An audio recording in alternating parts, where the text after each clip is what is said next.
Ya, pemirsa, Kaisang Pangarep terpilih sebagai Ketua Umum PSI hanya 2 hari usai menerima kartu tanda anggota. Masuknya Kaisang sebagai Ketua Umum PSI dipandang sebagian kalangan akan mengubah konstelasi politik.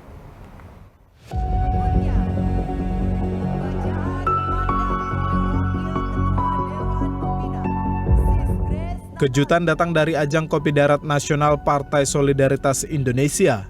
Baru 2 hari bergabung sebagai kader partai, putra bungsu Presiden Jokowi, Kaisang Pangarep, mendapat mandat sebagai Ketua Umum.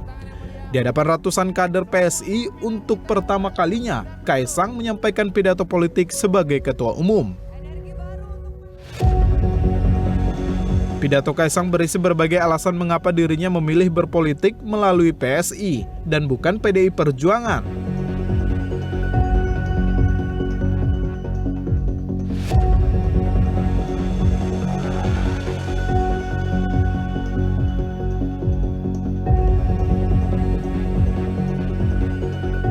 Terkait capres yang akan didukung PSI, Kaisang menyebut masih akan melakukan konsolidasi dengan kader hingga tingkat daerah. Saya sama Pak Prabowo ya alhamdulillah dekat. Dengan Pak Ganjar kemarin juga ketemu di Pesta Pora, nonton Dewa. Pak Ganjar nonton Dewa, saya nonton NDX. Saya suka koplo soalnya. Pilihnya yang mana? Ya nanti. Kebetulan kan keduanya sudah datang ke podcast saya juga, sudah ngobrol secara pribadi juga. Nanti balik lagi kita akan lihat aspirasi-aspirasi dari DPD, DPW mengarahnya kemana. Gitu. Meski PSI belum menentukan arah koalisi Pilpres, namun Ketua Umum PKB Caimin menilai masuknya Kaisang akan mengubah konstelasi politik. Sementara itu, Wakil Ketua Umum Partai Gerindra Habibur Rahman berharap PSI di bawah kepemimpinan Kaisang akan melabuhkan pilihan ke Prabowo. Ini akan merubah konstelasi tentu saja, di mana pilihan PSI menjadikan Mas Kaisang sebagai Ketua Umum ini sebagai pilihan yang berani, dan Mas Kaisang saya kenal, dia orang yang berani juga mengambil langkah-langkah politik, dan ini tentu menjadi kewaspadaan kita semua partai-partai ini, di mana di belakang Pak Mas Kaisang adalah Presiden. Kami berharap ya dengan Mas Kaisang jadi Ketua Umum ya, bisa membuat PSI mendukung Pak Prabowo menjadi Presiden 2024. Ya nggak tahu lah apakah dikaitkan dengan Pak Jokowi, tapi ya kami melihat hal yang positif lah ya, dengan bergabungnya Mas Kaisang ke PSI.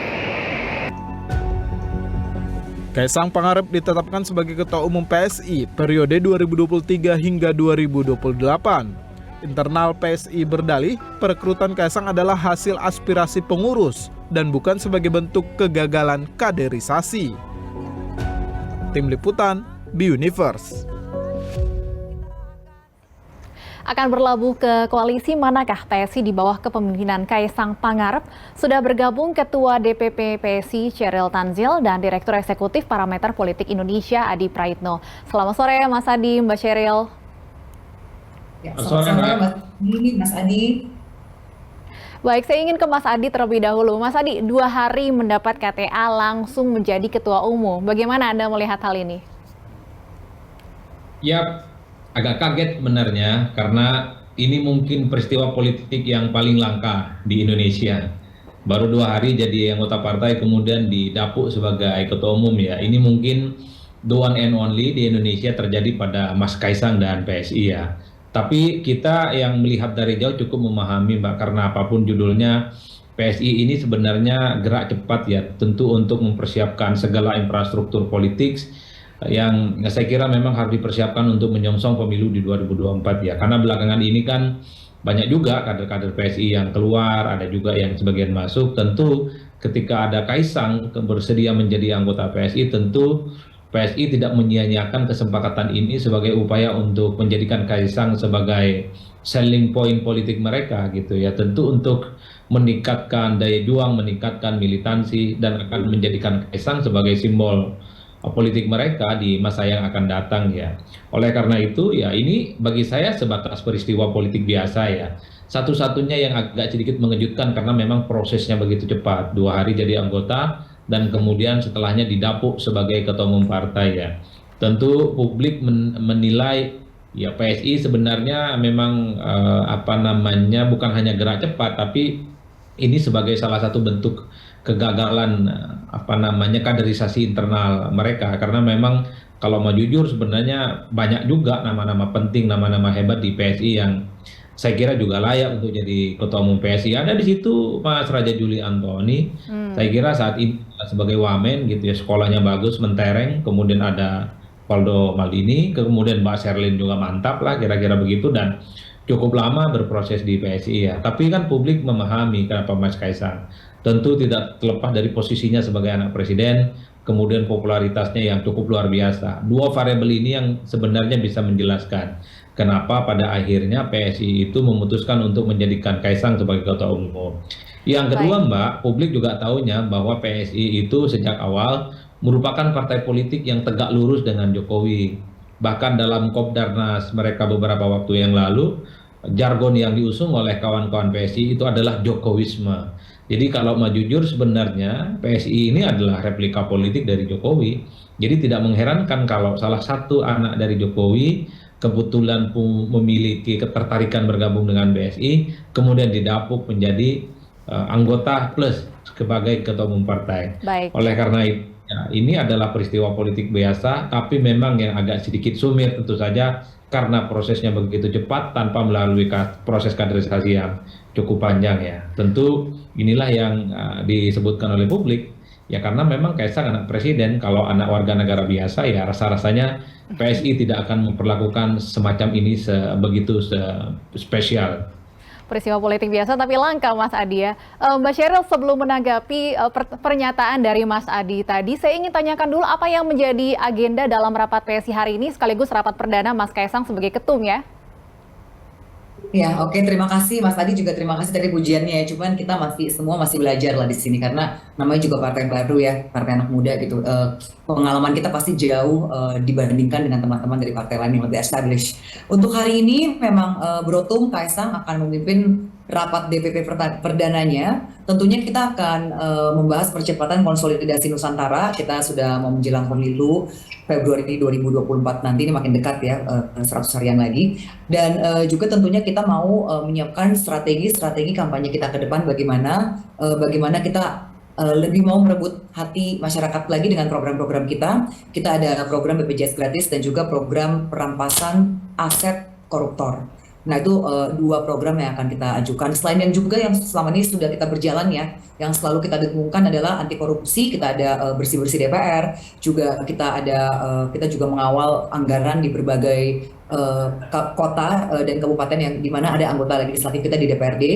Dan tentunya kita juga selalu akan mengawal masalah pluralisme. Jadi bagaimana persekusi terhadap rumah ibadah itu masih berjalan terus. Dalam pengawalan kita ada beberapa yang masih kita lakukan usaha-usaha advokasi. Baik, Mbak Sheryl, bahwa kemudian tadi disampaikan Mas Adi, banyak yang menilai terpilihnya Mas Kaisang sebagai ketum PSI sebagai bentuk kegagalan kaderisasi internal PSI. Tanggapan Anda? Tanggapan saya gini, bebas aja kalau dari publik keluar menilai ya, karena pasti ya memang world record ya, kata-katanya Mas Adi ini cepat sekali ya, di WA Group juga ini ramai.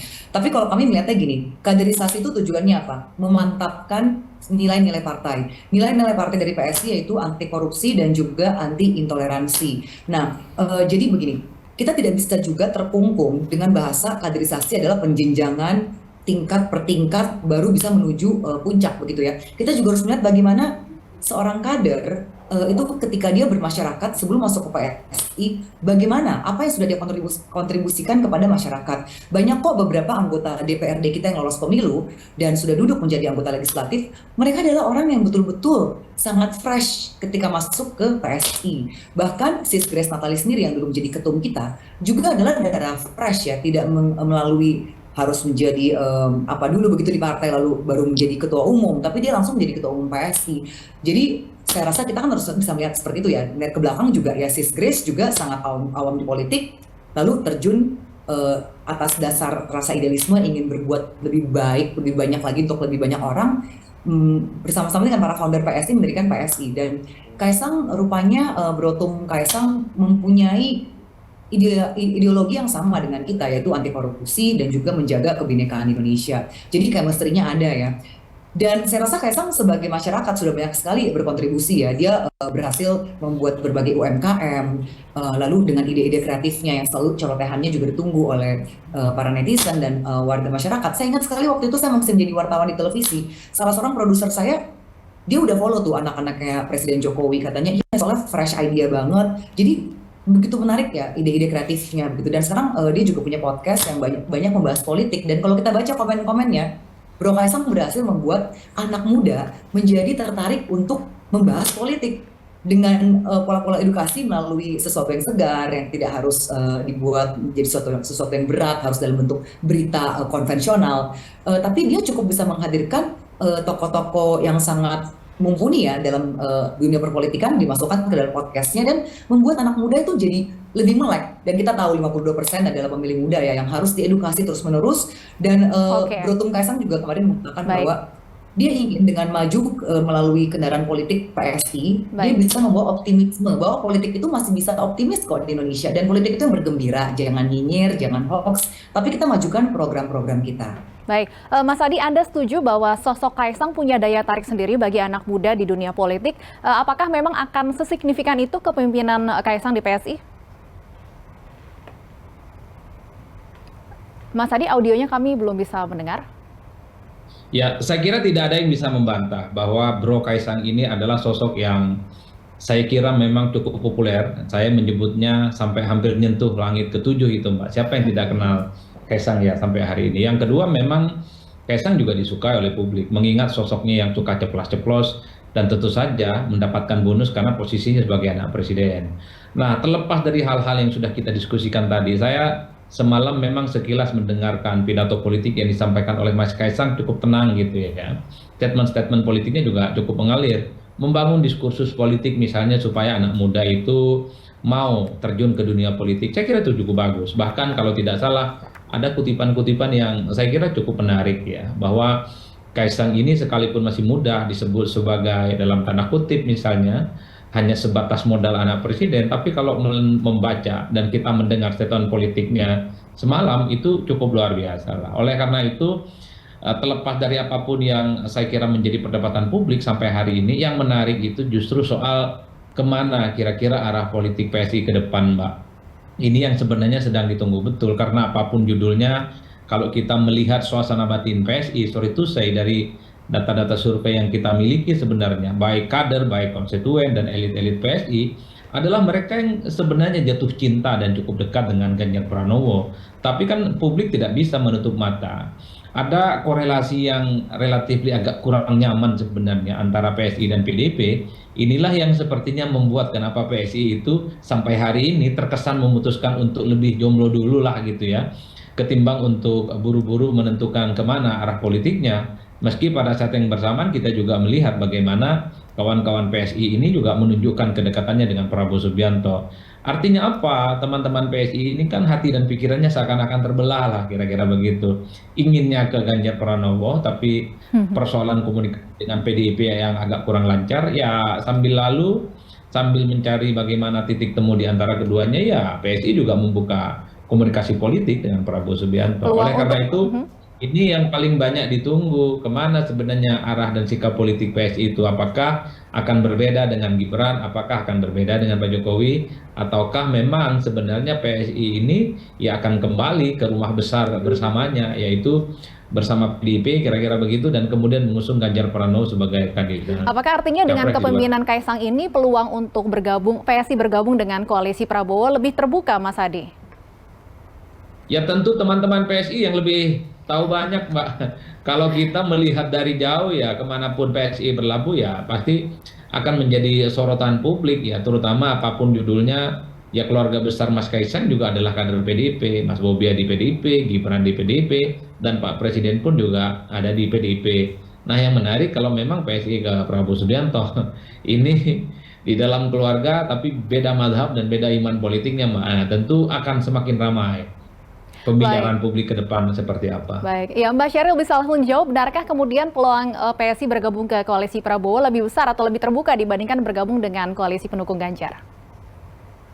Oke, kita hari ini kan baru rapat pertama dengan Ketua Umum yang baru, dan kemarin juga kalau kita simak bagaimana Kaisang menyampaikan speech pertamanya sebagai Ketua Umum, juga dikatakan bahwa dia mau lebih kenal lagi. Ini kan terlalu cepat ya, masa baru jadi Ketua Umum baru 1 hari nanti Guinness Book of Record lagi, katanya 2 hari udah jadi Ketua Umum lalu memutuskan arah partai kita. Saya rasa kita berproses dulu lah, sambil Mas Kaisang juga adaptasi, dan kita akan berembuk lagi bersama-sama, karena sebenarnya pemilihan Ketua Umum Bro Kaisang bisa jadi itu pun kemarin pukul 3 sore yang banyak media tidak tahu, itu dikumpulkan semua DPW, ketua-ketua DPW dari seluruh Nusantara, itu berembuk dulu dengan para pembina, dan akhirnya semuanya setuju bahwa SK ini tidak mencederai aspirasi DPW-DPW, begitu loh. Jadi ini mungkin yang media belum tahu ya, dan perlu saya beri edukasi juga bahwa ada background di balik itu.